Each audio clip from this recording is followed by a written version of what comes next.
Vítejte u dalšího videa o SmartPFX. Chtěl bych vám ukázat novinky, které jsou v nové verzi.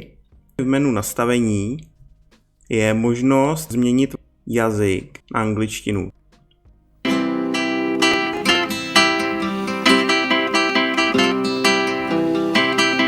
Napřed si propereme některá slovíčka.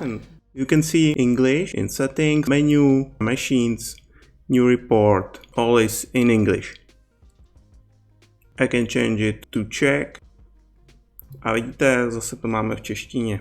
Uložit, vrátíme se do menu. Další novinku bych vám ukázal v menu oprava. Načteme QR kódem stroj. A tady vidíte novinku, když je ke stroji přiřazená nějaká oprava. V tomto případě k válečkovému pásu je přiřazená oprava válečku. Můžeme si zvolit, jestli budeme pokračovat zápisem této opravy. Dám ano. A mám předvyplněnou oprava válečku. Zadám nějakou poznámku, OK, dáme čas, například, že to trvalo do 15:30 a další důležitá novinka jsou tady dole úkony, vlastně co jsme dělali při této opravě.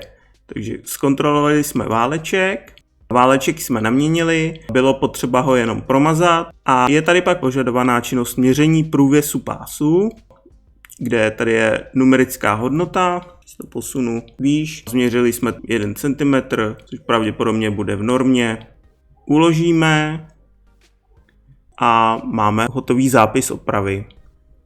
Oprava je úspěšně zapsána. Další super novinkou tady v menu stroje, tedy karta stroje, je, že zde jsou provedené údržby, což dřív ve SmartPFX nebylo. Můžete si nyní kouknout na jakýkoliv stroj a jeho provedené údržby. Já tu vidím teďka tu poslední opravu a všechny předchozí preventivní údržby, opravy. Zkrátka provedenou údržbu daného stroje. Teď se podíváme, jak to vypadá přímo v Profilaxu. Zápis ze SmartPFX. Jdeme do provedených údržeb.